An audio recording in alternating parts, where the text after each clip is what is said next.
les voy a compartir algunas ideas que tengo sobre distintas escuelas de economía y vamos a conversar sobre las ideas de algunos economistas y cómo han influenciado en la política. Me parece que este entendimiento económico cada vez es más importante, ya que estamos viviendo un despertar de esta idea de que hay una impresora de billetes en el Banco Central que tal vez no debería existir. Cada vez más gente está dándose cuenta de que tal vez el Banco Central no debería imprimir billetes. Entonces, este conocimiento económico se vuelve muy importante, pero lamentablemente está encerrado en la academia, en esos clubes que hay en la universidad. Y me parece que hay que comunicarlo en un lenguaje quizás un poco más conversacional. Les pido que tomen esta posición que les voy a compartir como mi opinión y de la cual pueden estar de acuerdo con algunas cosas y pueden estar de acuerdo en desacuerdo con otras cosas. Entonces, si es así, se puede compartir una opinión sin poner sobre la mesa la identidad de uno, sino solamente escuchar y si es que te interesa el tema, puedes indagar más, pues obviamente hay tanto que se ha escrito que voy a mencionar que no podría de ninguna manera caber en un video de estos. Entonces, comencemos.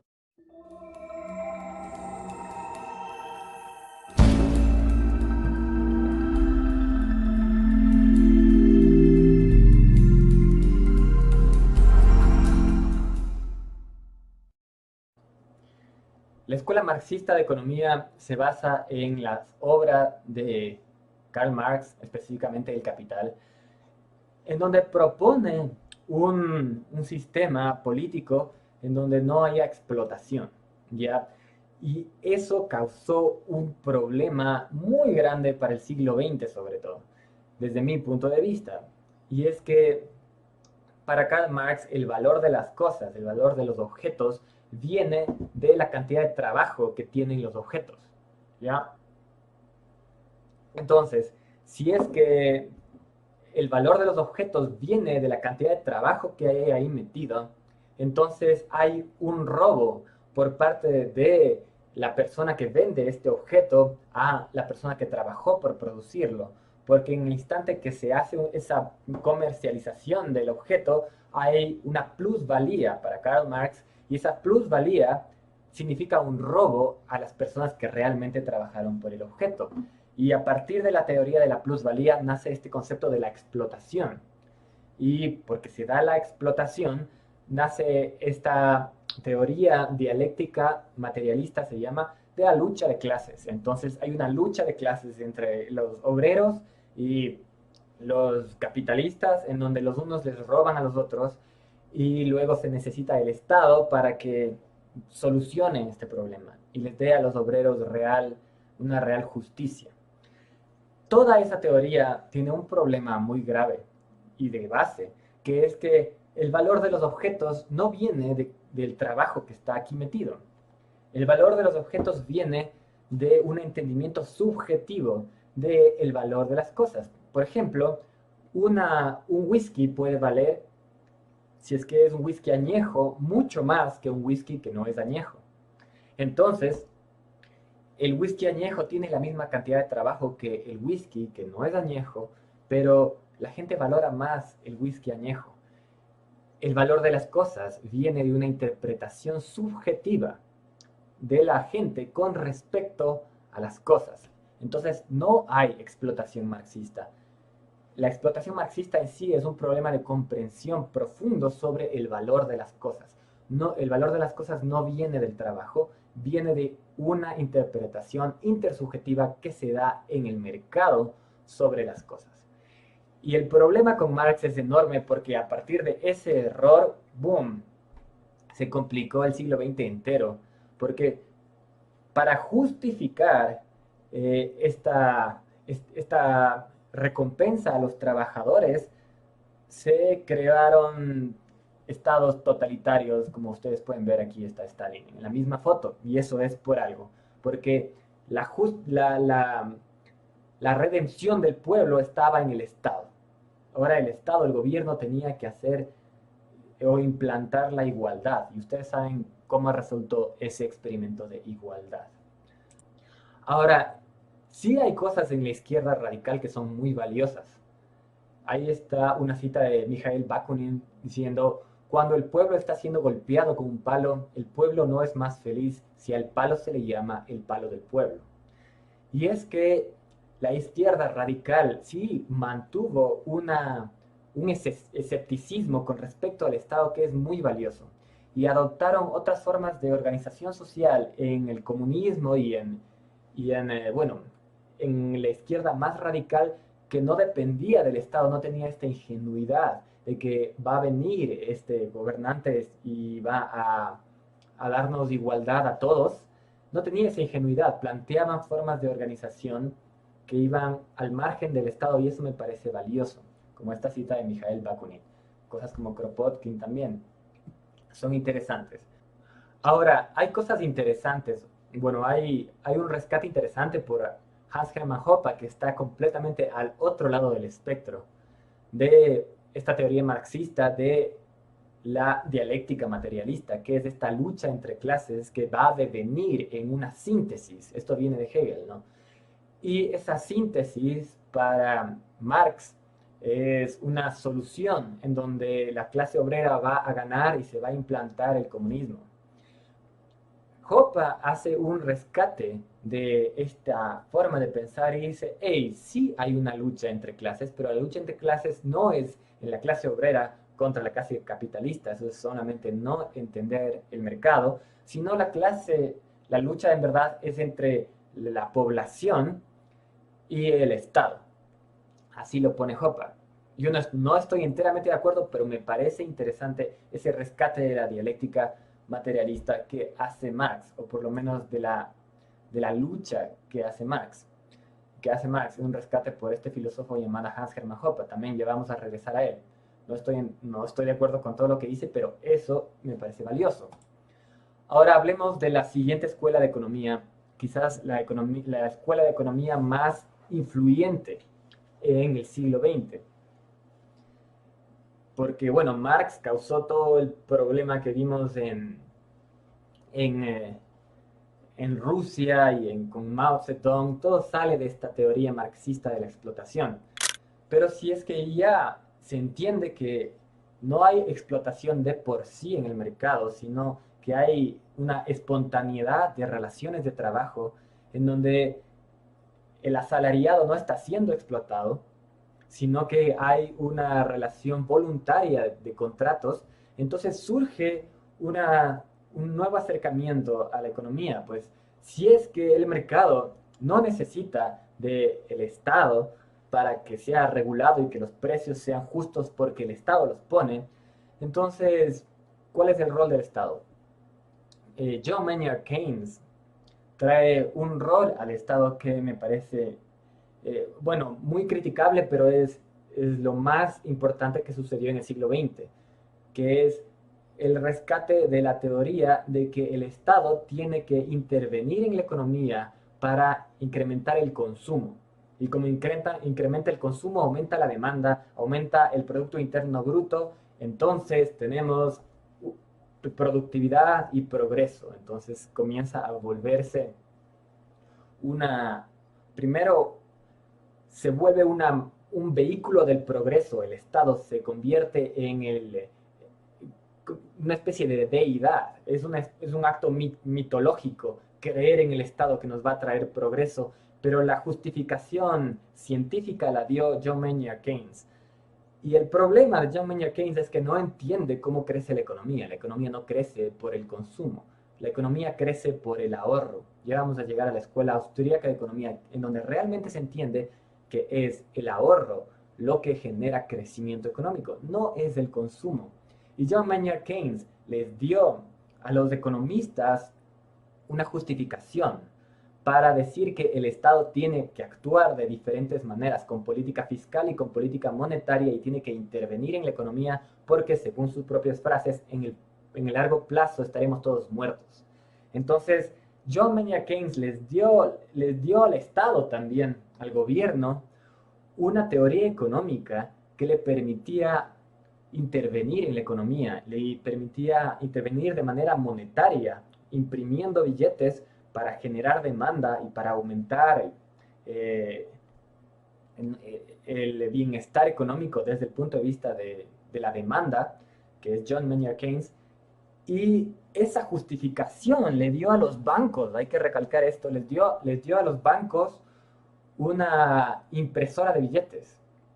No olvidemos que la Reserva Federal está controlada por los bancos más importantes de este mundo. Entonces, digamos que la impresora de billetes depende de que en la economía se entienda o haya una narrativa que le encapsule, que le englobe a la impresora de billetes, a la Reserva Federal, como algo bueno, como algo que va a traer progreso, que aumenta la demanda. Y a toda la intervención económica por el lado fiscal como algo bueno, como algo que impulsa la demanda y crea trabajo. Entonces, gracias a John Maynard Keynes, el Estado pudo continuar siendo este vehículo del progreso que crea trabajo, que tiene un ministerio del bienestar. En este país hay un ministerio del bienestar social, pero en otros países se puede llamar de otras maneras, pero sigue ocupando ese pedestal mitológico de el padre que nos trae progreso. Aquí puede ser pertinente mencionar a Carl Jung, que, como ustedes muchos saben, es un psicólogo muy interesante que estudiaba los arquetipos psicológicos, y él hablaba que esto del comunismo es un deseo, es una ansiedad del ser humano, de la psique, del Edén, de está en un lugar donde todo sea perfecto y haya un Dios Padre que nos otorgue todo y todos seamos iguales y haya completa abundancia y todo esté bien. Ese es el Edén. Y nuestra ansiedad del Edén está representado para Carl Jung en el comunismo. Bueno, no solamente en el comunismo, también está en la teoría keynesiana de que el Estado tiene que darnos progreso. Y esto es el problema del capitalismo occidental, ¿no? Que tenemos este Estado que es el encargado de mediar en el comercio internacional, mediar en la política monetaria, en la política fiscal, construir todo, construir desde carreteras hasta escuelas, educación, hospitales, todo tiene que ser construido por el Estado, porque el Estado es el vehículo del progreso. Y hay un tema psicológico, pero científicamente es este señor, es este señor el que trajo el sustento académico para que todos los estados impriman billetes. Y aquí hay como ser un poco más agresivo y decir, hey, los economistas keynesianos han sido las prostitutas de los bancos durante todo el siglo XX, porque los economistas keynesianos han servido para vender política monetaria al pueblo o a la academia y generar a la población. ¿Y qué significa política monetaria? Significa imprimir billetes y darles a los amigos banqueros mafiosos. Eso significa política monetaria. Entonces, así como las farmacéuticas tienen sus psiquiatras que les ayudan a vender sus pastillas, los economistas han servido para los bancos para que les ayuden a imprimir billetes y que pase desapercibido esto en la academia y en todo lado.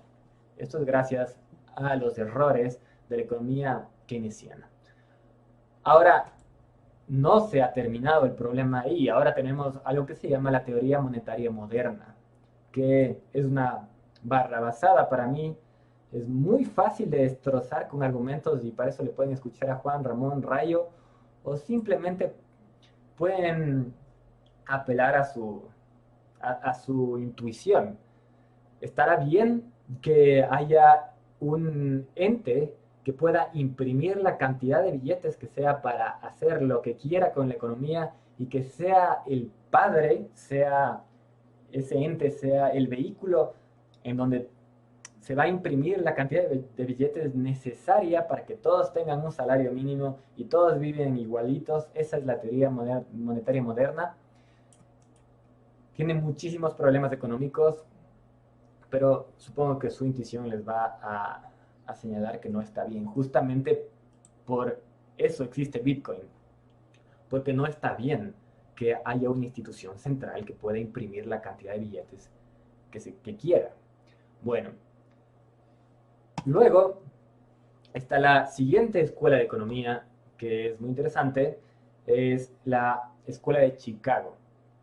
A la cabeza está Milton Friedman, y lo que dice la Escuela de Chicago es que, hey, sí, tenemos un problema, el Estado no puede controlar todo, no debe meterse en el mercado. El mercado es un sistema caótico en donde el Estado no tiene las herramientas técnicas para poder decir qué es mejor y qué es peor. Para Milton Friedman se necesita que muchas partes de la economía estén en las manos del mercado, porque el mercado puede coordinar de mejor manera esta información que se genera de manera espontánea y que tiene que estar fuera de las manos de un poder central. Y una de las cosas que hace Milton Friedman es analizar la Gran Depresión, y por eso se gana el premio Nobel. La Gran Depresión fue causada por la intervención de la Reserva Federal en el sistema monetario de Estados Unidos. Y escribe este libro, A Monetary History of the United States, que es un compendio enorme, en donde analiza cómo las acciones de la Reserva Federal destrozaron la economía de Estados Unidos durante la Gran Depresión. Y este New Deal fue lo peor que le pudo haber pasado.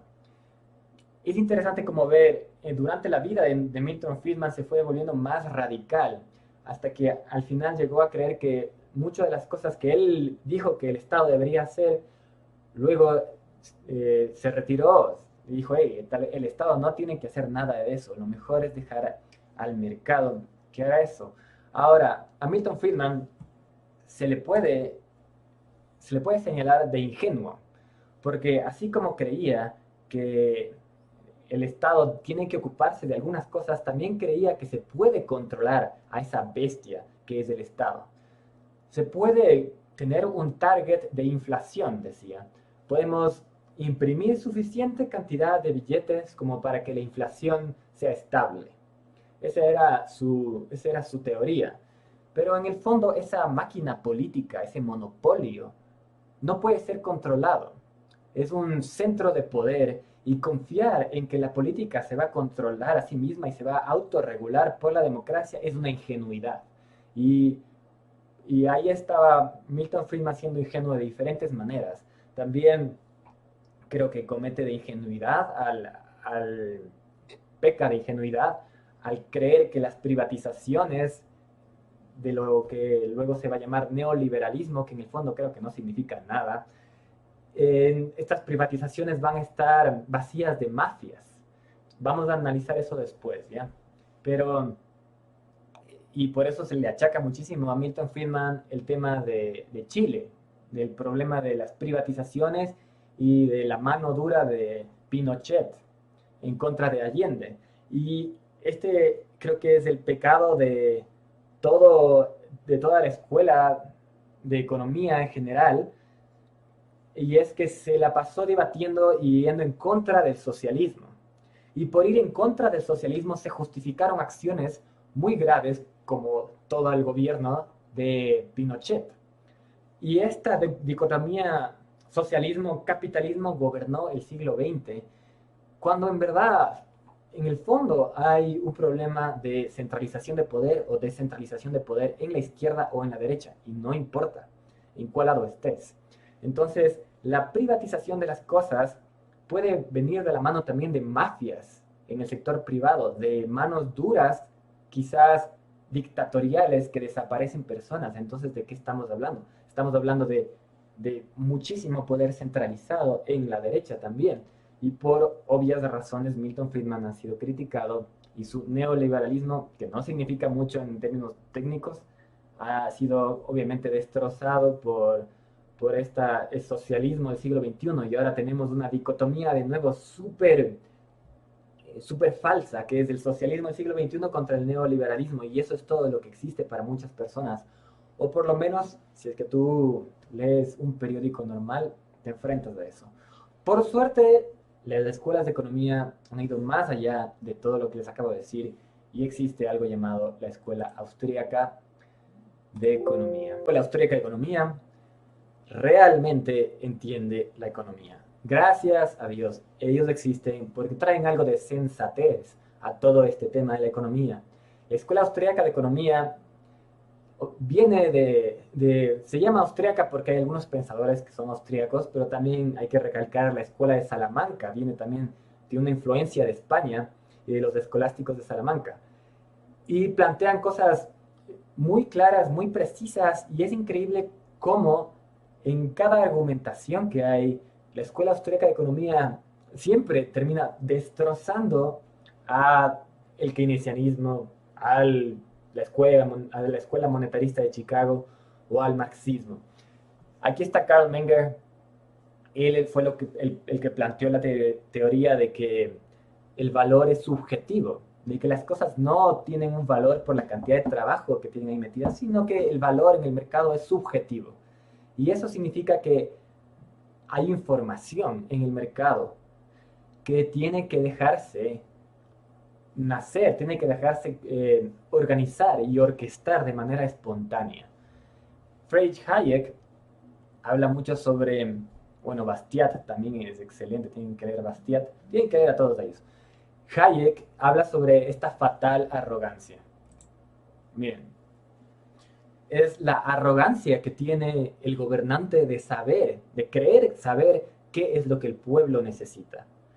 Acá les tengo también un libro, este libro es un pivot, es pivotal, una palabra en español, espero.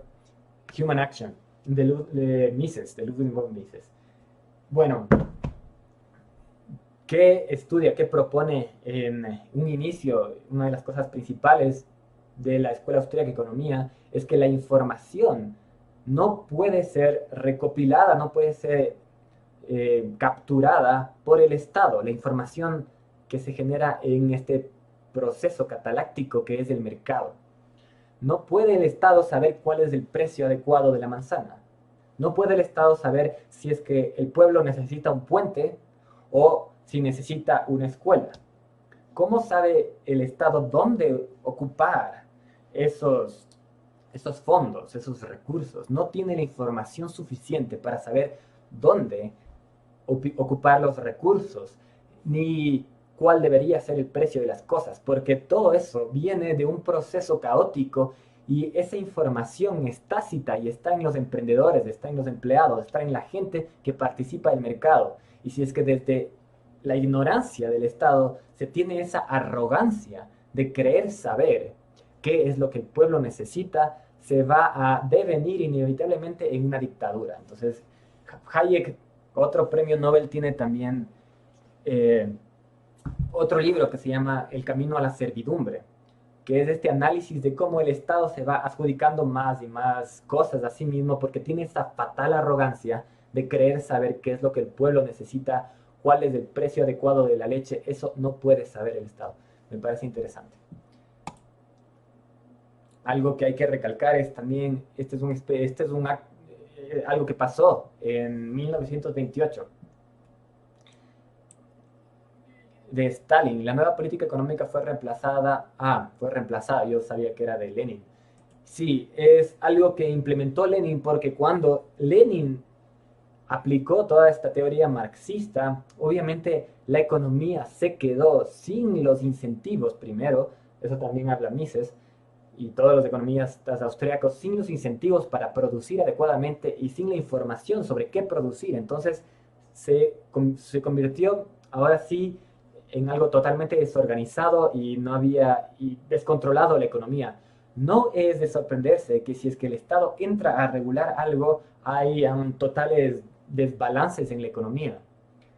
Por ejemplo, no hayan cosas en el supermercado porque el Estado fijó un precio muy bajo, entonces nadie quiso producir eso. Eso está pasando activamente en la Unión Soviética y es por eso que Lenin implantó esto que se llama la nueva política económica, que les recomiendo revisar. Es una evidencia de que esto que dicen los austríacos es verdad, pero es algo también intuitivo y lógico, ¿no? La verdad, destrozar el socialismo en términos de argumentos es muy fácil. Es interesante cómo el siglo XX fue, digamos, incluso por los economistas austriacos, han gastado demasiada energía en darse con el socialismo.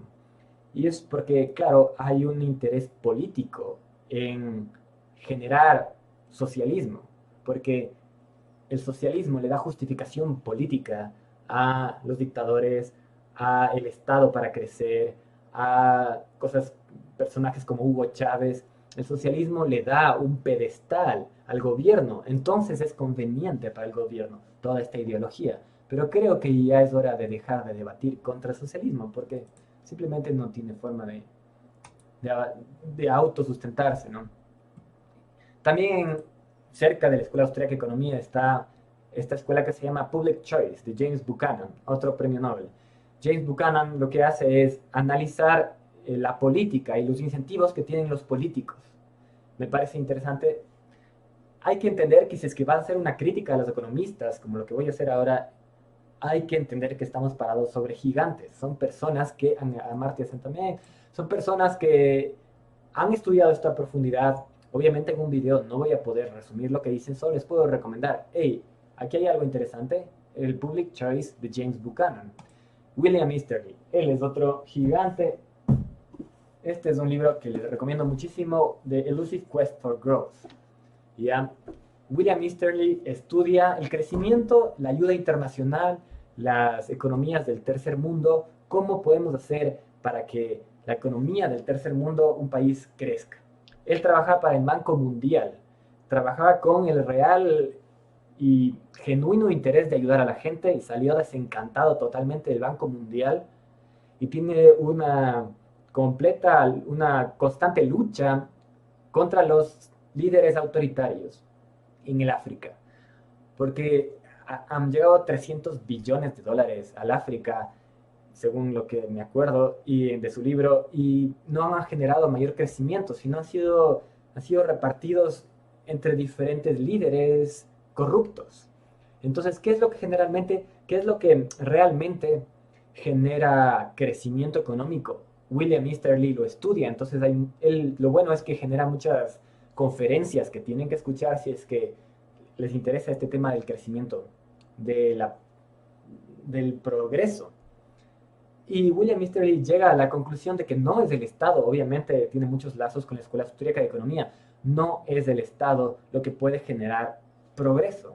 El progreso se genera por una libertad. Hay unas libertades de propiedad, libertad de comercio, libertades que luego pueden ser canalizadas a generar progreso. Pero si no tenemos esas libertades, si es que el orden espontáneo no es permitido en una sociedad, entonces olvídense del progreso.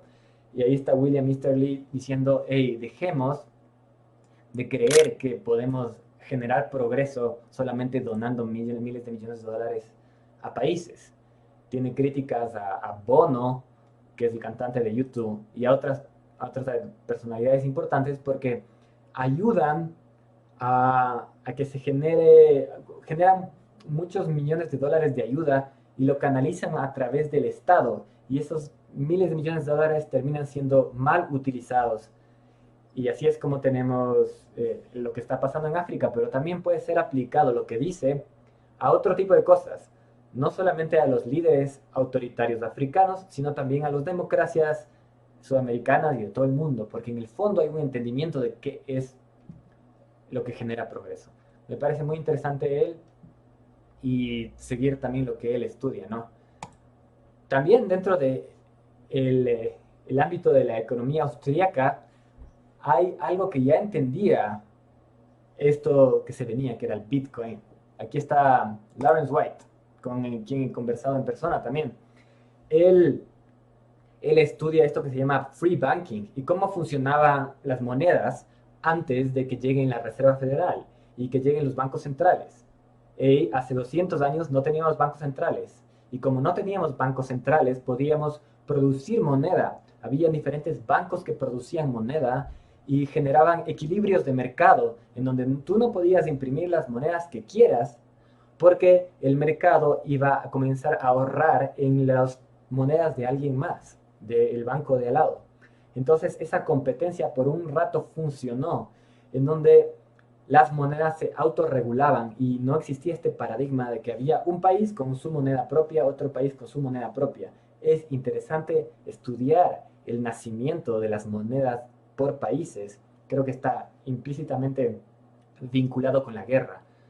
Y bueno, William Lawrence White lo estudia. Lawrence White estudia cómo funcionaba y lo llama free banking a esa época. Ahora, él obviamente ahora entiende, esto es interesante, la economía austríaca, la escuela de economía austríaca, fue la primera que entendió el, el poder que tiene Bitcoin, el poder que tenía Bitcoin. De hecho, muchas personas relacionadas al nacimiento de Bitcoin tienen conocimiento de la teoría de la economía austríaca. ¿Ya? Entonces, sin duda, tal vez sabes de esto. De hecho, Timothy May, el fundador del manifiesto criptoanarquista, menciona la economía austríaca. También, ahora, si es que la información que les doy es tal vez demasiado abrumadora, hay cosas muy sencillas de leer y muy bien escritas, como Henry Hazlitt, Economía en una lección. Ahí hay un entendimiento de, hey, la tasa de interés, por ejemplo. La tasa de interés no tiene que ser controlada por el Estado. En el keynesianismo, el Estado controla la tasa de interés y puede subir y bajar la tasa de interés como el tecnócrata sentado en la silla crea conveniente. Pero si es que se entiende que la tasa de interés es algo que refleja un indicador muy importante en la economía, que es la preferencia temporal de las personas. ¿Cuánto prefieres el dinero mañana a tenerlo hoy? ¿Cuál es la diferencia que tienes que tener, que tengo que pagarte para que tú me des el dinero hoy y yo te lo devuelva mañana? Esa diferencia es una tasa de interés. Hay un indicador de una información crucial en la tasa de interés. El Estado no debe controlar la tasa de interés como si se fuera a calentar la leche, enfriar la leche. Así no se debe controlar una economía. Se generan burbujas. Entonces, puedes leer a Henry Hazlitt, Economía en una lección, muy bien escrito porque él es periodista, entonces está mejor escrito que muchas cosas en economía, Economía en una lección. Y lo interesante es que dentro de la Escuela Austríaca de Economía hay un entendimiento de el ciclo de crisis, cómo es que se generan crisis. John Maynard Keynes decía que las crisis se daban porque hay estos espíritus animales que a veces se asustan y cae muy poco la bolsa y como los espíritus animales están bien locos, entonces todos venden y venden y venden hasta que generan una caída brutal en la bolsa y hay una gran crisis. Pero en verdad no.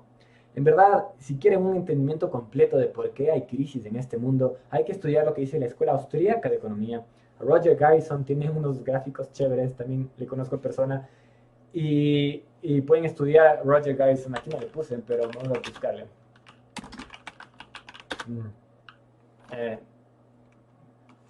Vamos a buscarle en YouTube, porque me parece que sus presentaciones son mejores que sus libros. Austrian Capital Theory, miren, él también es un entendedor completo y él lo explica muy bien, Austrian Capital Theory.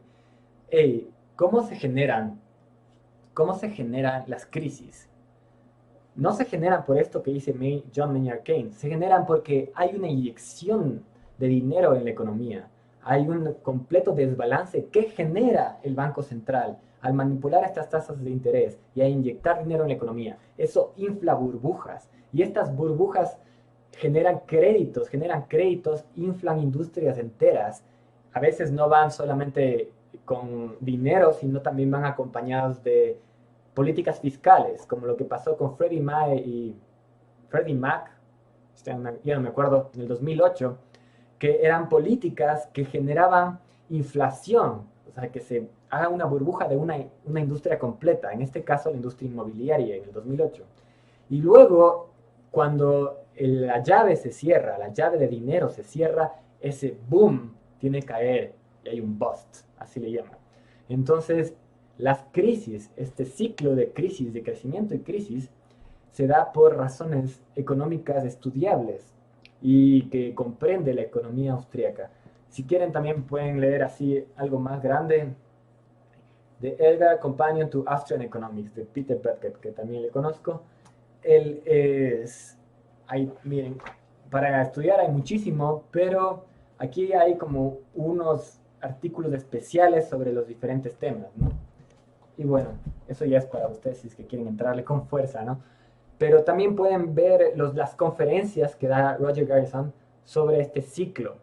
Alguien que también habla sobre el ciclo de economía austríaca bastante bien es Jesús Huerta de Soto. Él tiene un tratado sobre la tasa de interés que me parece muy interesante. Bueno, dejando esos temas un poco más técnicos, una vez que la economía, los economistas se dan cuenta de que el Estado no tiene que meterse en la economía a intervenir en cuál debe ser el precio de la leche, tampoco debe meterse a intervenir en cuál debe ser la tasa de interés, tampoco debe meterse a intervenir en la producción de manzanas, porque se enfrenta a los incentivos incorrectos del Estado. No puede quebrar, como no puede quebrar, no tiene un incentivo a producir manzanas de manera adecuada. Genera mucha corrupción, generan mafias alrededor de esa monopolización, si hubiera, de la producción de manzanas.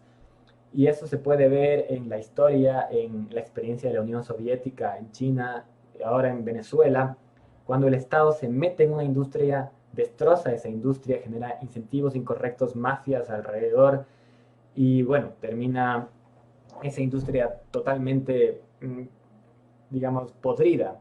Pero si no necesitamos del Estado para producir manzanas, ¿por qué necesitamos del Estado para producir el servicio de los bomberos? No, no se necesita. Y luego poco a poco vas desmantelando esta idea de que necesitamos el Estado para producir cualquier cosa, hasta que llegas a cosas como la ley o la seguridad. ¿Para qué necesitamos del Estado para producir la ley o la seguridad? Son cosas un poco más picantes. Y ahí es donde hay escritores que son geniales, que son a la vez son historiadores y economistas. Con él también he conversado en persona y él estudia cosas muy, muy interesantes, cómo funciona la organización social al margen del Estado. Entonces, si es que tú crees que se necesita el Estado para producir leyes, cómo se organizaban los piratas, que estaban al margen del Estado? Bueno, los piratas también tenían su propia ley y la producían de manera espontánea. Y hay este libro que se llama The Invisible Hook de Pete Leeson, me parece excelente.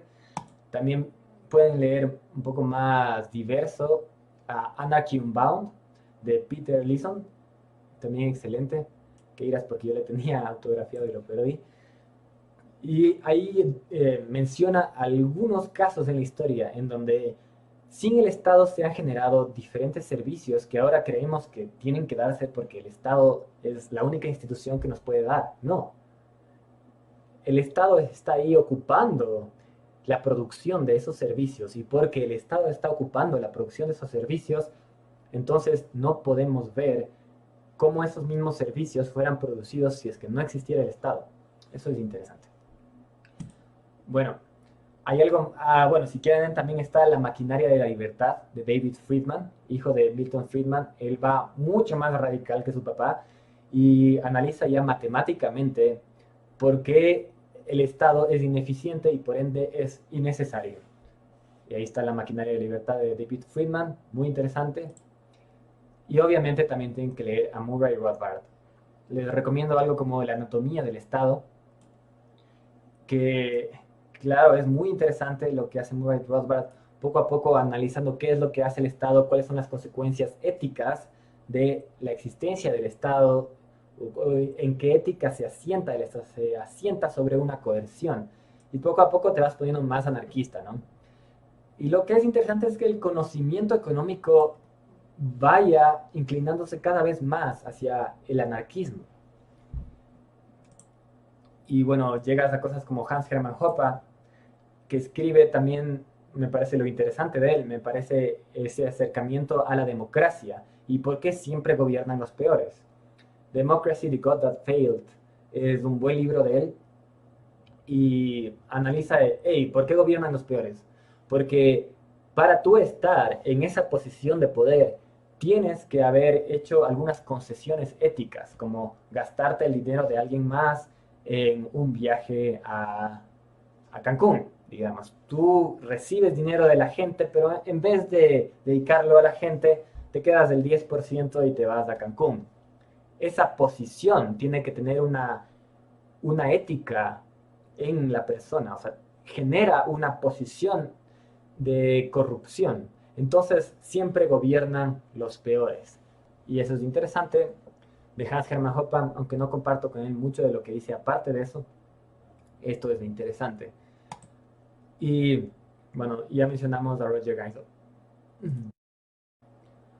Ahora, miren, les mencioné a Jesús Huerta de Soto y comencemos a analizar lo que yo creo que es un error de la Escuela Austríaca de Economía. Y justamente antes de entrar a criticar a la Escuela Austríaca de Economía, tengo que señalar que hey, estamos parados sobre gigantes, son personas que han estudiado esto y que han destrozado muchos paradigmas y lo han comunicado muy bien. Entienden el rol del ahorro, entienden lo que es la tasa de interés, entienden cómo funcionan y por qué se dan las crisis, entienden muchísimas cosas. Ahora, dentro de la Escuela Austríaca de Economía, bueno, Jesús Huerta de Soto tiene un análisis interesante y una explicación perfecta de el ciclo de crisis que se dan por la intervención de la Reserva Federal, pero también comienza a verse una tendencia y es a meter la economía, a mezclarla con la ética. Y eso también ya está en Murray Rothbard. Y la consecuencia de esto es que poco a poco comienzan a señalar a el anarcocapitalismo, así lo llaman, como el único orden que es coherente, de sus propias palabras, con la naturaleza humana. Y ahí es cuando la escuela austríaca y el libertarianismo se meten en problemas porque se meten en un ámbito que no les pertenece. Sus modelos de la metodología de Hans Hermann Hoppe no les cuadran. Ya les vamos a hablar por qué. Y es que la naturaleza humana es mucho más compleja que lo que dice su praxeología. ¿Ya? No puedes decir que hay una naturaleza humana que apunta en el lado de la propiedad privada y que dice, hey, el Estado es en contra de la naturaleza humana porque naturalmente tenemos esta inclinación a cuidar de lo nuestro, a respetar nuestra vida, a igual que un jaguar, orinar en una esquina y respetar esa propiedad como mía. Y si es que tú orinas en la esquina más allá, tú tienes tu propiedad, digamos, el otro jaguar. Eso existe en la naturaleza. Y sin duda la propiedad está en la naturaleza. Pero esa es solamente una parte de la naturaleza humana. La naturaleza humana es mucho más compleja, es mucho más caótica y diversa. Si es que ni siquiera se entiende cómo funciona la psique, decir que los derechos naturales son naturales es una reducción de la naturaleza humana, por ende es una contradicción en términos. Si es que tú vas a decir que hay, si tú vas a decir que hay un término que puede ser derecho natural, esto es un derecho natural, entonces tienes que englobar a toda la naturaleza humana. Si no, estás usando mal la palabra natural y usar las palabras, ignorar la connotación de las palabras es un error. Se entiende que decir derecho natural es un reduccionismo de la naturaleza humana, que es mucho más compleja.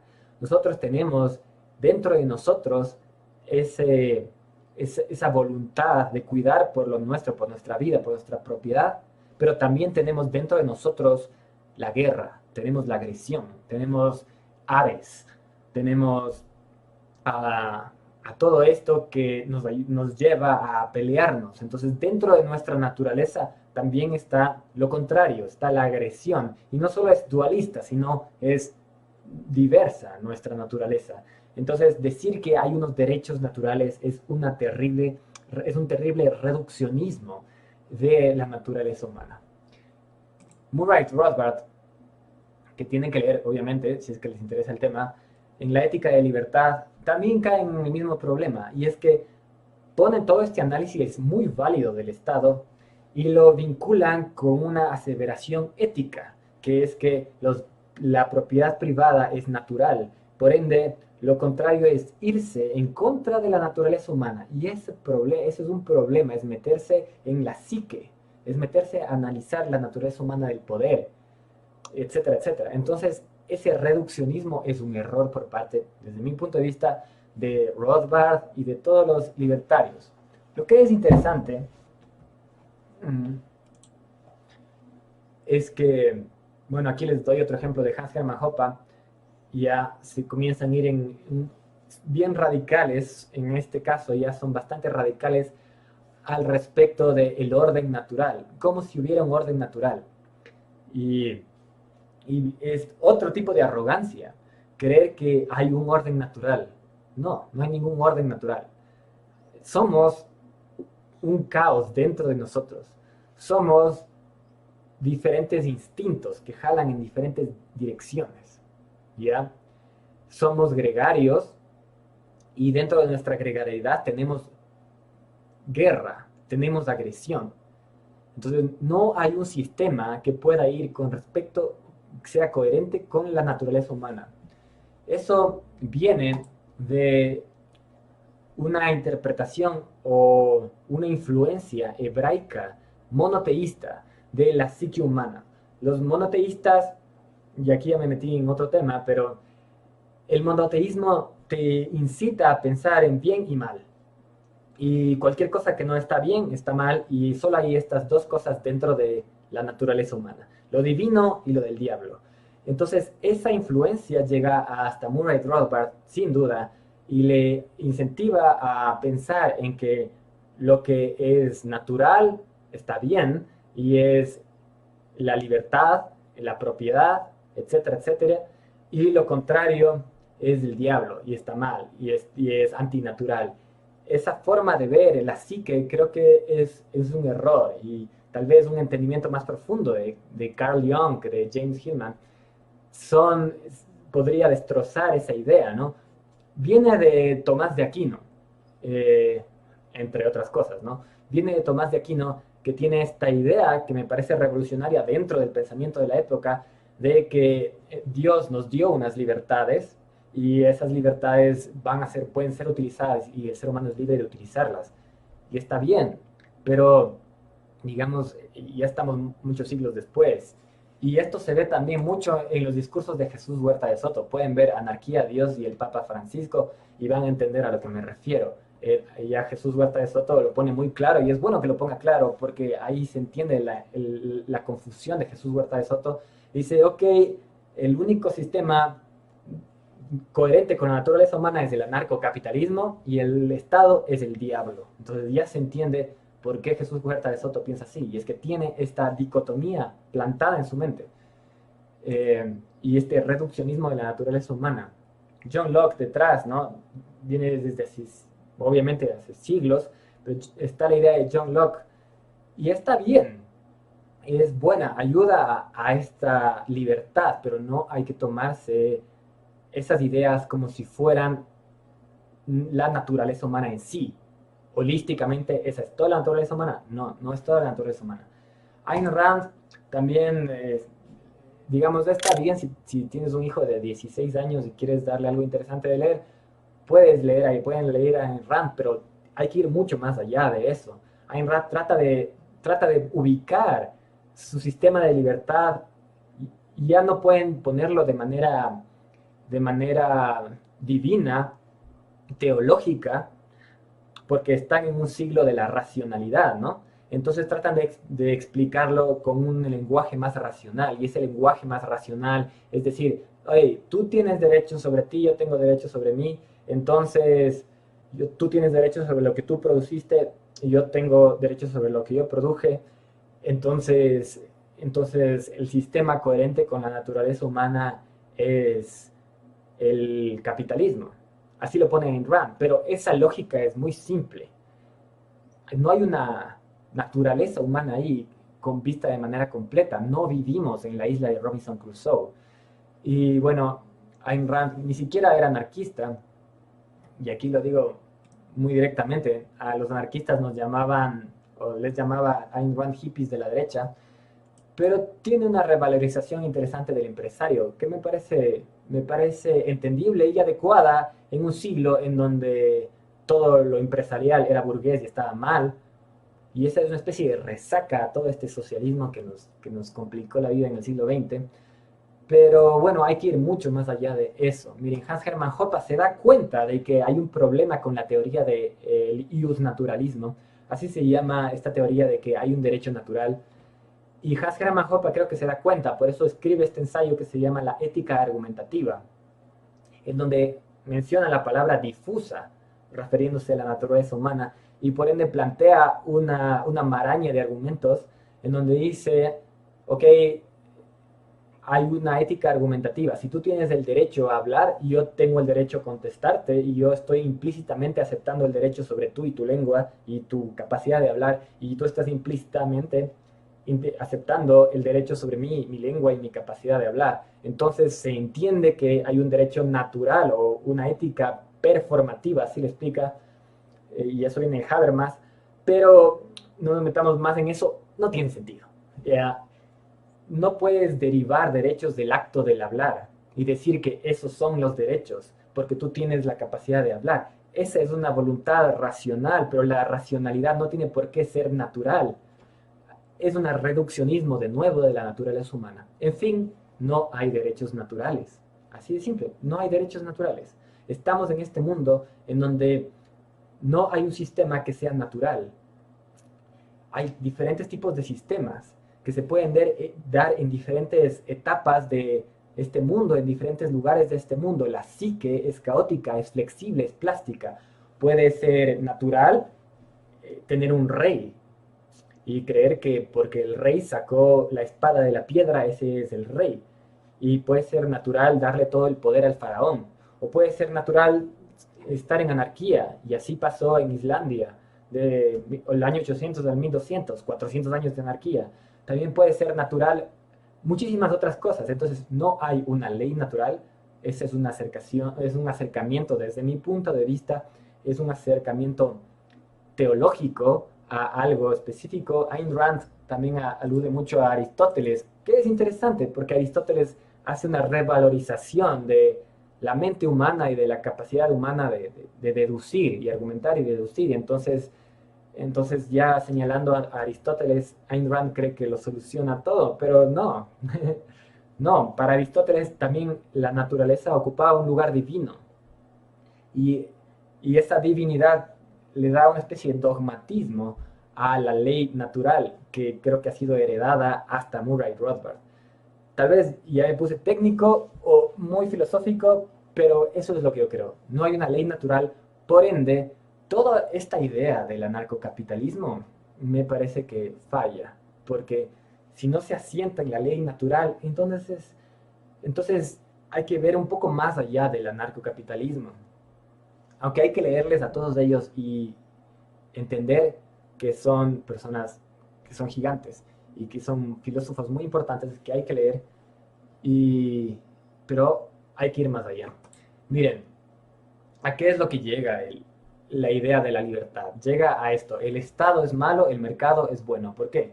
El Estado se basa en la coerción, los impuestos se basan en la coerción. El mercado, por el contrario, se basa en el trato voluntario entre las personas. Pero esta visión del Estado malo y el mercado bueno, creo que es muy simple y no llega a comprender la maraña de poder que realmente existe en el mundo. ¿Por qué? Tenemos que la economía, la Escuela de Economía Austríaca, efectivamente demuestra que el Estado es innecesario, de que el Estado se basa en la coerción, que el Estado no tiene la información para gobernar, que de hecho no se necesita la intervención del Estado en el mercado para nada, que el mercado puede autorregularse, puede ofrecer sus propios certificados y licencias. No necesitamos un ente central que ofrezca certificados y licencias, sino que en muchas ocasiones en la historia el mismo mercado se ha ocupado de generar pasaportes o de generar certificados de calidad o de licencias, o incluso el mismo mercado ha generado cosas comunitarias como faros. Pero luego nos enfrentamos a que, hey, no es tan simple la división como el Estado, lo público versus lo bueno, lo privado. Hay en la sociedad, en la civilización humana, hay un eje que es un eje comunitario. Y ese eje comunitario no es visto por los libertarios anarcocapitalistas que de alguna manera creen que todo se debe privatizar. Jesús Huerta de Soto siendo uno de ellos, digamos, el exponente en el idioma español. Y el problema es que no pueden ver a la propiedad comunitaria porque el día de hoy el Estado ocupa ese eje comunitario. Sin embargo, ese eje comunitario va a seguir existiendo, aun si le quitamos el Estado, va a existir un eje comunitario en la sociedad. Y decir que se privatice todo es no ver a la sociedad como lo que realmente es, que es, no somos todos atomizados, no, cada uno no es un mundo separado, vivimos en comunidad, por ende hay propiedad comunitaria. Entonces hay que regresar a ver también a lo que ha escrito la izquierda y cómo la izquierda ha ido contando y narrando diferentes teorías y formas de generar propiedad comunitaria. Y aunque es verdad que la izquierda quizás no entiende cómo funciona el mercado, la izquierda entiende que necesitamos propiedad comunitaria. Si te vas a la parte radical del anarcocapitalismo, deja de llamarse a sí mismo anarcocapitalismo porque comienza a entender que es necesario como adoptar la propiedad comunitaria.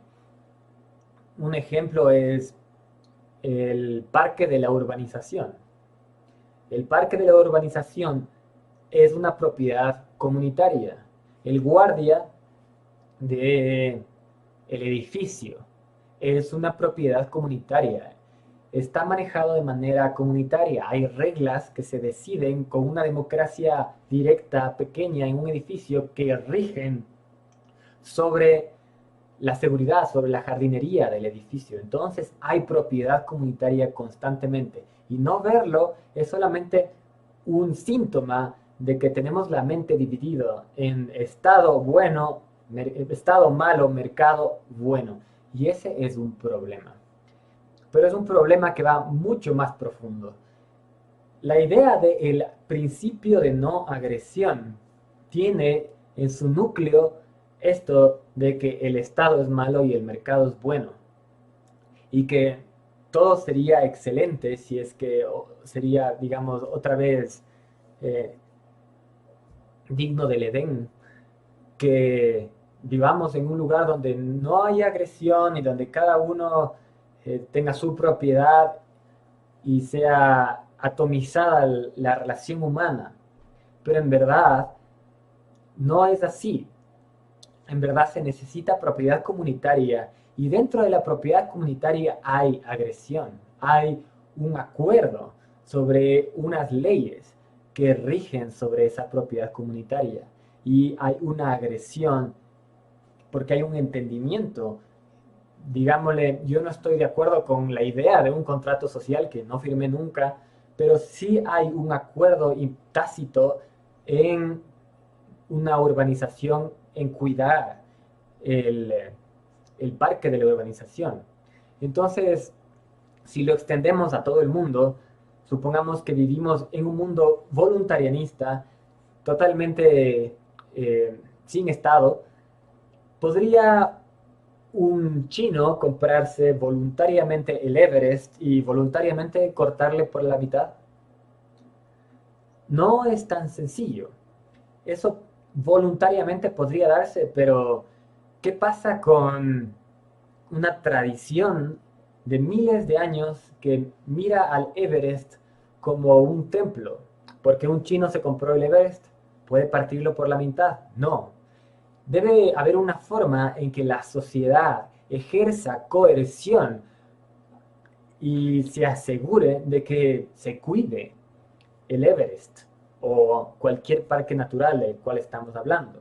Entonces hay una coerción que está hilada eh, muy delgadamente. Estos hilos funcionan en la sociedad, fuera del Estado y dentro del Estado. Entonces es importante ver la coerción fuera del Estado, y eso es lo que los anarcocapitalistas o los voluntarianistas no ven. Les pongo otro ejemplo.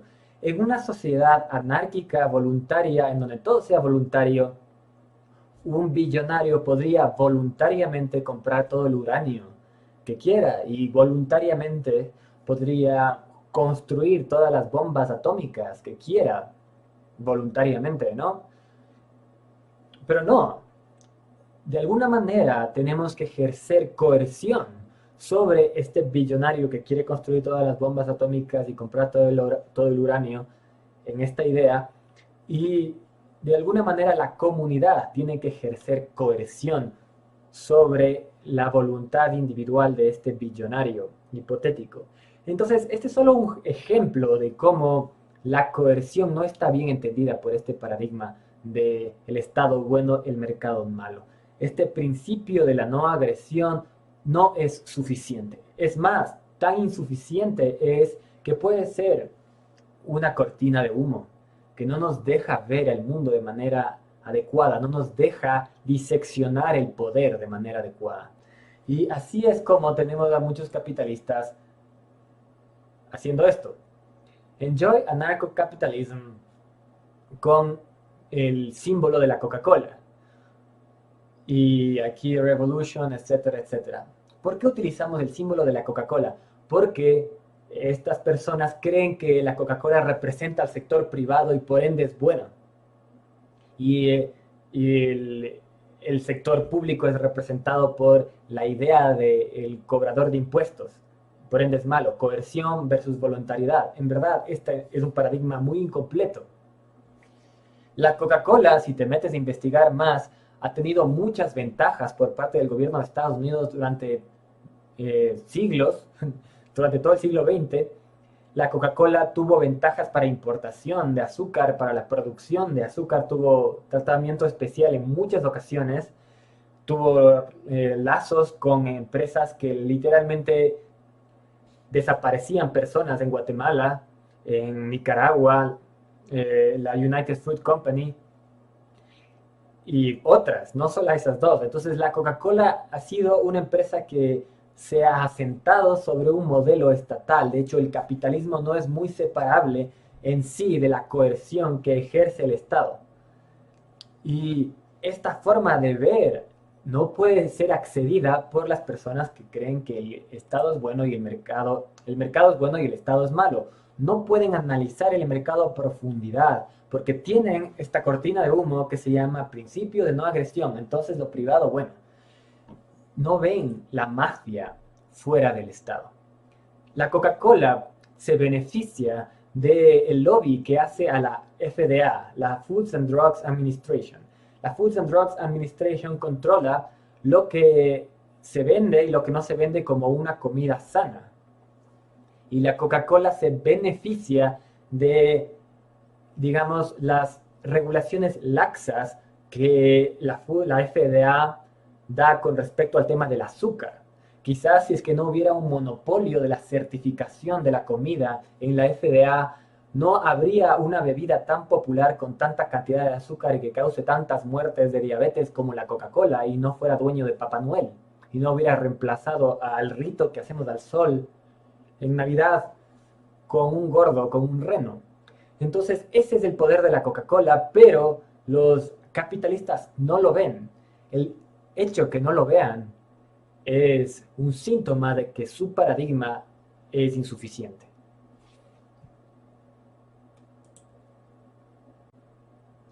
Ahora, yo sé que hay algunos sociólogos que han dicho cosas similares y bueno, creo que si es que dices algo como una crítica a la economía en general, pero luego apelas al Estado como órgano regulador, entonces no estás entendiendo el problema. En verdad, los economistas ven a las instituciones del mundo como órganos que buscan profit, que buscan utilidades. Entonces, estas instituciones que nos imaginamos como empresas buscan utilidades y ese, desde su lente, es el motivo que les hace actuar. Entonces, desde el lente economista, las instituciones buscan profit, buscan utilidades.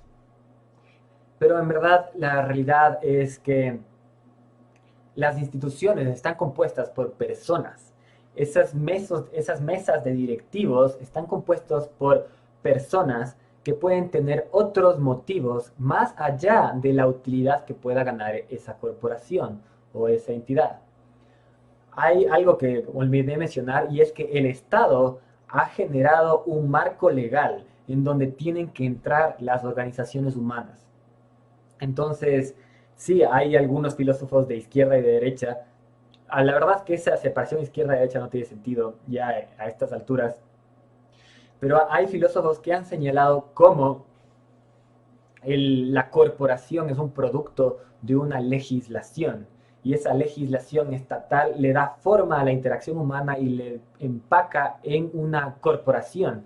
Pero la corporación no es lo más efectivo para el mercado, ya con mercado me refiero a esta interacción caótica y espontánea que se da entre la gente. Entonces, si es que quitamos la envoltura de las corporaciones, podrían haber otras formas de interacción humana, otras formas de organización humana que trasciendan esta idea de empresa y esta idea de sociedad anónima y de corporación. Pero bueno, si es que le diseccionas a una corporación, te encuentras con que tiene una mesa de directivos.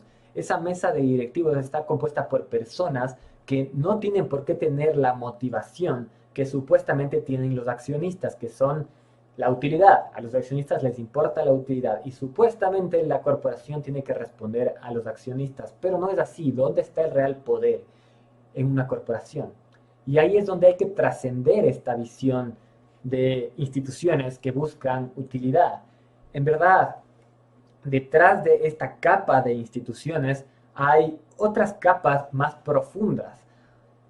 Puede que una persona que es CEO o que se sienta en la mesa de directivos de Microsoft comparta las motivaciones o tenga intereses que van de la mano con los intereses de otra persona, otro actor que se sienta en la mesa de directivos de Lockheed Martin, que es la productora de armas, una de las más importantes de este mundo.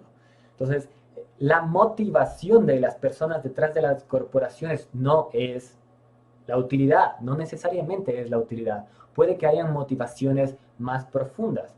Y eso es lo que mueve la historia en este planeta. La guerra, por ejemplo. La guerra teje en diferentes ámbitos de poder. Un ámbito de poder puede ser los medios de comunicación. ¿Tú crees que los medios de comunicación tienen en su mente la utilidad de sus accionistas o puede que tengan un lobby que reciben de otra corporación o que reciben de otro grupo de poder? Si es que nuestra mente se mantiene solamente viendo a las empresas como actores que buscan utilidades, no podemos ver las conexiones que se van a dar y que se dan debajo de estas instituciones. Por ejemplo, puede que el lobby farmacéutico llegue a Hollywood y que así como el lobby farmacéutico llega a la CDC, a la Center for Disease Control, y todas las personas que entendemos de que el Estado es un problema, nos podemos dar cuenta que hay un riesgo muy grande si es que las farmacéuticas controlan la CDC. De la misma manera que puedes hacer lobby a la CDC, ¿podría el lobby farmacéutico llegar a Hollywood? Obviamente sí, solamente son diferentes puestos de poder. La CDC, la FDA o Hollywood. Entonces, si creemos que, digamos, Disney busca utilidad para sus accionistas y nada más, entonces tal vez no estamos fijándonos en una capa más abajo que puede ser compuesta por otros incentivos, otras motivaciones, más allá de la utilidad de los accionistas. Entonces tenemos, ¿qué tal si es que el lobby farmacéutico da billones de dólares a Hollywood para diferentes motivaciones y o simplemente no da millones de dólares, simplemente están en orquesta, están en armonía los intereses de la mesa de directivos de Disney con la mesa de directivos de Bayer y, y simplemente hay otras motivaciones sobre la mesa. No podemos ver esas otras motivaciones si es que creemos que los estados son buenos y buscan el progreso y que las empresas lo único que quieren es utilidades. Pero, hey, y esos actores que están en la mesa de directivos de diferentes empresas, diferentes corporaciones, no podrán tener otro tipo de motivaciones, no podrán tener otro tipo de incentivos. Tal vez si lo vemos crudamente nos damos cuenta de que, hey, Bayer no es dueña de Bayer. De hecho, hay hedge funds, hay fondos de inversión que controlan y manejan diferentes corporaciones, diferentes industrias enteras. Entonces, Bain Company, BlackRock Capital, Sequoia Capital, hay enormes hedge funds de inversión que pueden tomar decisiones en distintas industrias. Entonces, creer que la toma de decisiones de una corporación se da dentro de esta pequeña burbuja llamada corporación es no ver la realidad. La toma de decisiones se da detrás, claramente, en un hedge fund, en un centro de inversiones, en un hedge fund, en un banco. Entonces, hay hay esta otra capa institucional que está por debajo de la que vemos inicialmente, que son las instituciones que buscan profit. Debajo hay otra capa que generan inversiones en diferentes industrias. Y luego hay otros factores que podrían influir en las decisiones de los CEOs, de los gerentes de las corporaciones, de las mesas de directores de las corporaciones. Y uno de los ejemplos que les puse podría un grupo de inversionistas tomar decisiones para una empresa que no les beneficien a esa misma empresa, pero que le beneficien a otra empresa. O podría tomarse en decisiones que no tengan nada que ver con la búsqueda de utilidad, pero que tengan mucho que ver con algo más bélico, por ejemplo. Entonces, simplemente ver a el coste-beneficio como el vehículo de la acción humana o de la acción de estas instituciones es no ver el mapa completo. Detrás hay otras motivaciones que van a la par o que incluso son más profundas que la, la búsqueda de utilidad. Y eso es crucial y podemos ir un poco más allá. Por ejemplo, tenemos Amazon, tenemos Spotify, tenemos Apple, que son corporaciones que supuestamente están en quiebra. Porque si tú analizas a empresas como Spotify, no han presentado utilidades en mucho tiempo. ¿Y cómo puede ser que una corporación no presente utilidades en mucho tiempo? Supuestamente debería quebrar, pero no quiebra.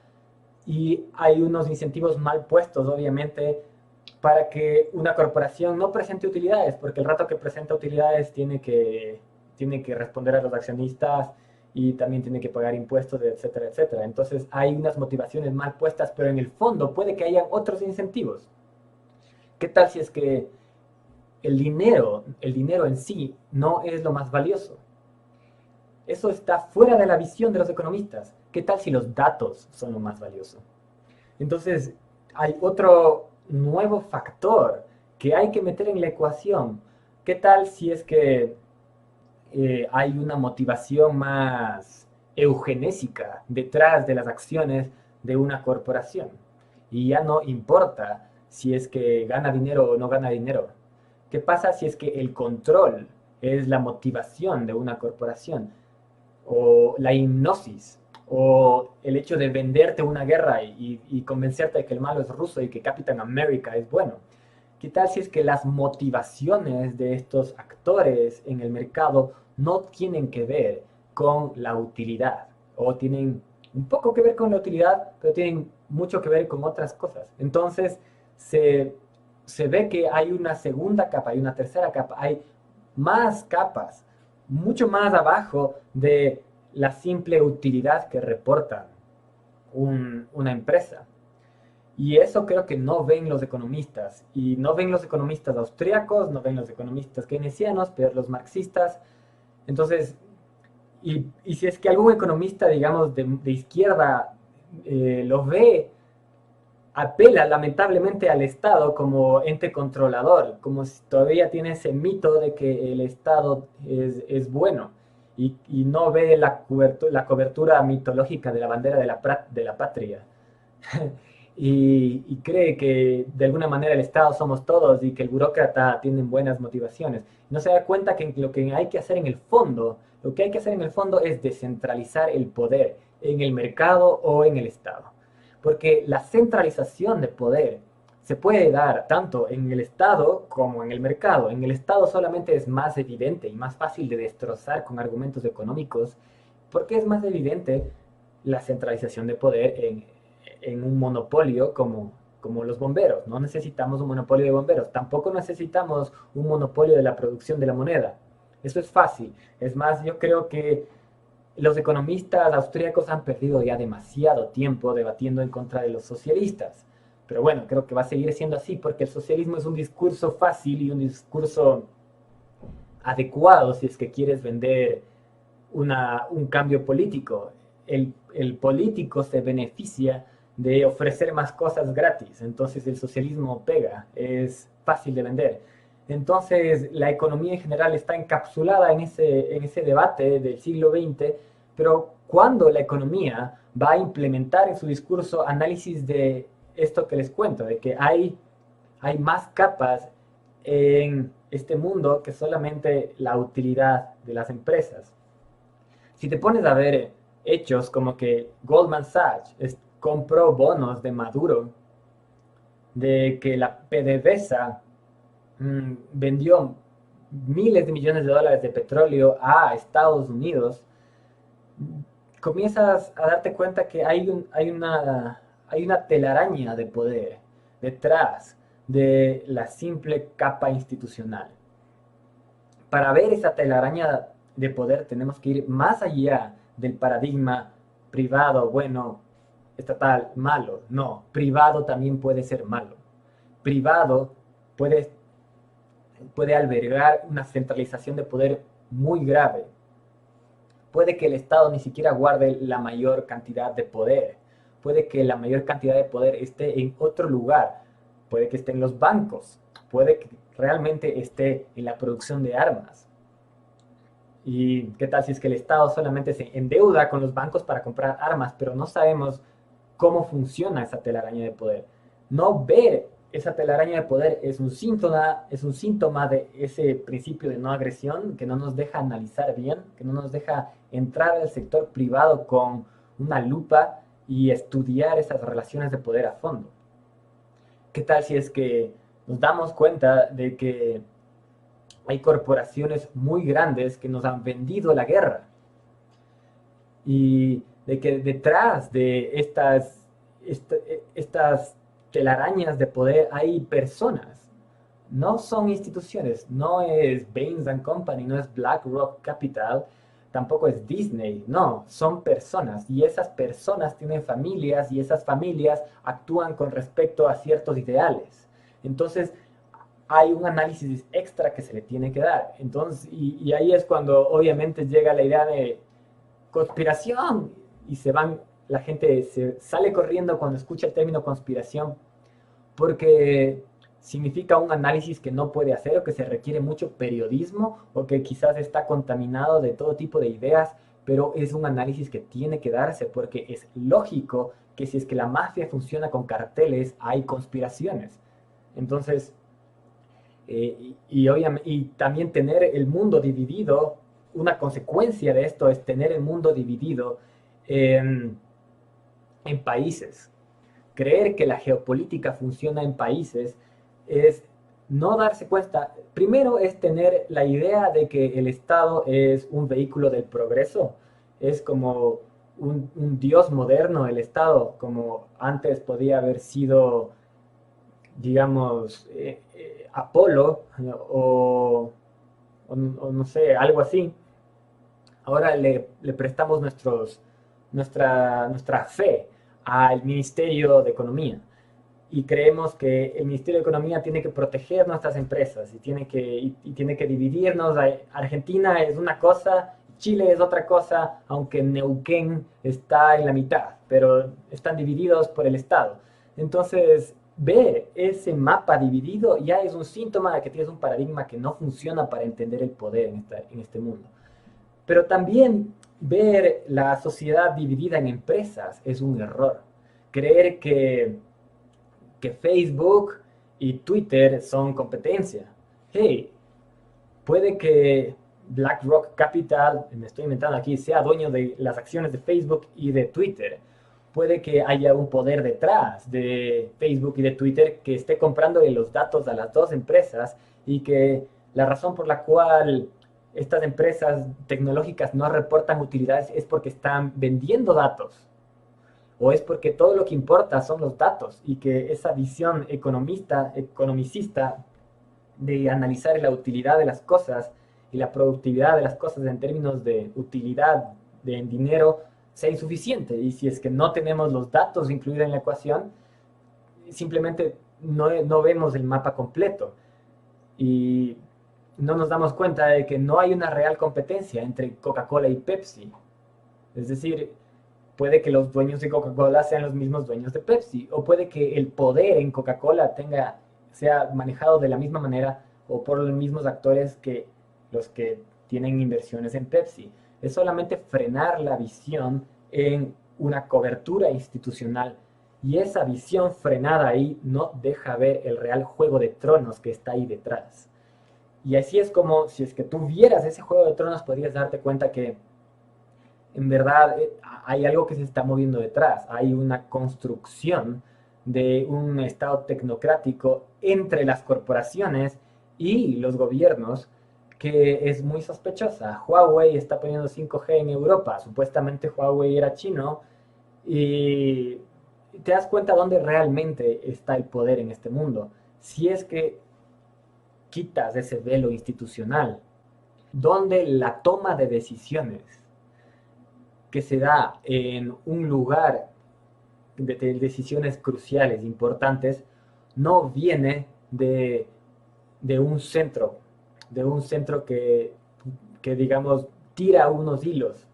Creer que la toma de decisiones de lo que hace, digamos, el país, Ecuador, con respecto a su petróleo, viene de el presidente del Ecuador, es no ver esta capa de por debajo. Creer que la toma de decisiones de qué es lo que hace SpaceX con su viaje al espacio es no ver esta capa por debajo, no ver que hay más motivaciones por debajo de esta idea institucional, economicista, de que solamente hay las instituciones para generar utilidad.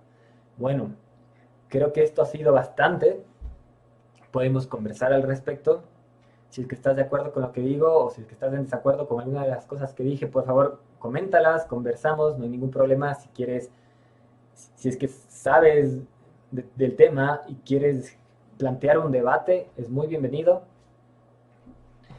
Y bueno, creo que lo mejor para terminar es plantear tal vez una solución y es un paradigma o un lente actualizado, un lente que le corresponda al siglo XXI al respecto del poder. Creo que, bueno, aquí sí hay que mencionar a Michel Foucault, que hay que leer Michel Foucault cuando se trata del poder. Hay muchos filósofos libertarios que creen que el poder solo está en el Estado porque el poder solo viene de la pistola y el resto, el marketing, no es poder. No, el poder también es la hipnosis. El poder está en todo lado. El poder, creo que por eso Michel Foucault es algo que hay que leer, aunque obviamente cuando se trata de política, de nuevo, creía en la idea del Estado como, y estaba en esa mitología, pero hay que leer a Michel Foucault.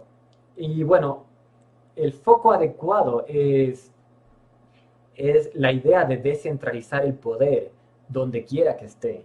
no en el Estado o en el mercado, sino donde quiera que esté. Y si es que el poder está centralizado en la iglesia, hay que descentralizarlo, porque el poder corrompe, ¿ya? Y el poder no solamente es la pistola, el poder también es la hipnosis, el poder es la recopilación de datos también, la información es poder.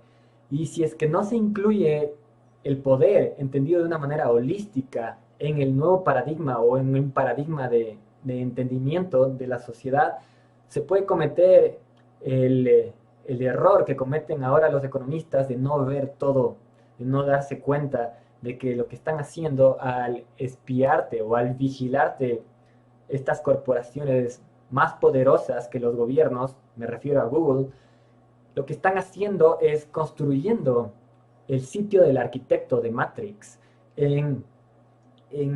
detrás de toda esta información. Ahí hay el Aleph de Borges, pueden leer el Aleph si es que les gusta el tema. Y ese poder, la capacidad de tener todos los datos de este mundo, de este mundo es increíblemente grande. Entonces, tenemos que descentralizar los datos, tenemos que lograr que los datos sean públicos, si es que son públicos, que sean realmente de todos, y los datos privados sean realmente privados. Y quizás solo así podemos descentralizar el poder. Si es que el poder está centralizado en la iglesia, en el Vaticano, literalmente tenemos que sospechar si es que el poder corrompe, qué habrá pasado con el Vaticano después de 2000 años de tener el poder. Tal vez creer que el poder está en el gobierno es no darse cuenta de que hay una institución mucho más poderosa que en el gobierno, que se llama Iglesia, el Vaticano, que probablemente, si es que el conocimiento es poder, ahí hay más poder que en la Casa Blanca, lógicamente, o desde mi punto de vista, ¿no?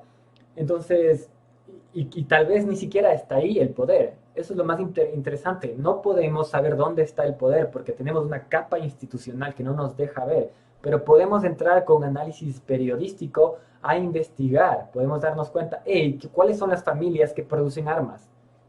Si es que sabemos que el poder también está en las armas, deberíamos investigar justamente cuáles son las familias, de dónde sale la producción de armas. Si es que sabemos que el poder está en la generación de billetes o en la impresión de billetes que le endeudan tanto a los estados como a las corporaciones quien imprime esas billetes. Si es que el poder está en la narrativa que le da la, la muerte o el miedo a la muerte a la vida de las personas, entonces, hey, ¿de dónde sale esa narrativa? Tenemos que investigar qué está pasando en la iglesia, por qué de repente la iglesia tiene un papa que es súper político y de repente está de acuerdo con todo lo que dice Trump. O sea, es también una herramienta política el papa. Entonces, no podemos ver eso, no podemos cuadrar ese pensamiento si no quitamos este paradigma que tenemos de la economía controlada solamente, o sea, solamente un paradigma economicista de utilidad y corporaciones buscando utilidad y no quitamos esta idea de el Estado es malo, lo privado es bueno, no. Tenemos que descentralizar la corporación como institución. Tenemos que darnos cuenta que, hey, una corporación, si es que tiene poder, tiene que descentralizarse. ¿Cómo puede descentralizarse? Tenemos que transformar Google en una plataforma. ¿Puede transformarse Google en una plataforma? Sí, para eso están las cadenas de bloques, para eso están las plataformas descentralizadas, la comunicación P2P. Entonces, sí hay cómo transformar Google en una plataforma. Hay como saber si es que Bayer está pagando billones de dólares para que no salgan reportes de que sus productos causan cáncer.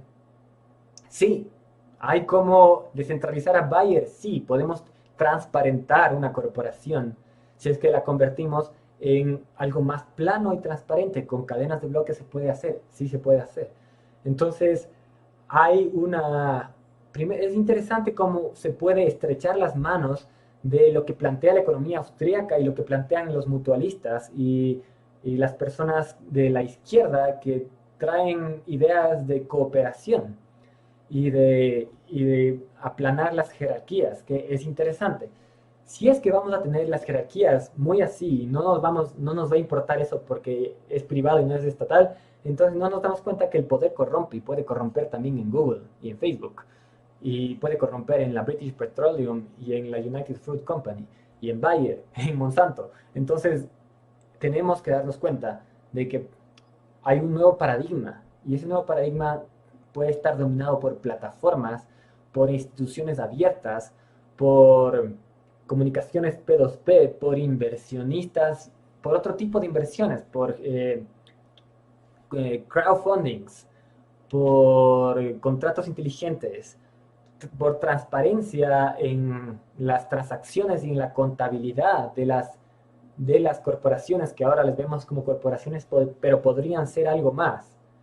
El hecho de que creemos que el Estado regula las corporaciones y así evita que sean malas es una ingenuidad total. El Estado es una red de criminales cubiertos con banderas, pero también son controlables por mafias más profundas.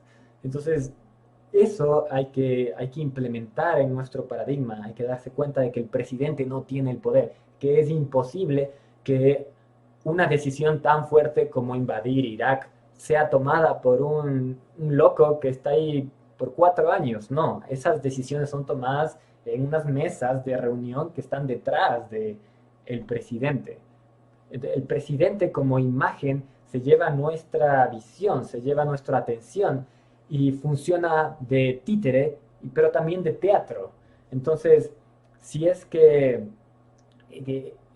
el pueblo quiere escuchar algo, el presidente lo dice de una manera adecuada para que los poderes que realmente funcionan en este mundo puedan guiar el pensamiento de la sociedad.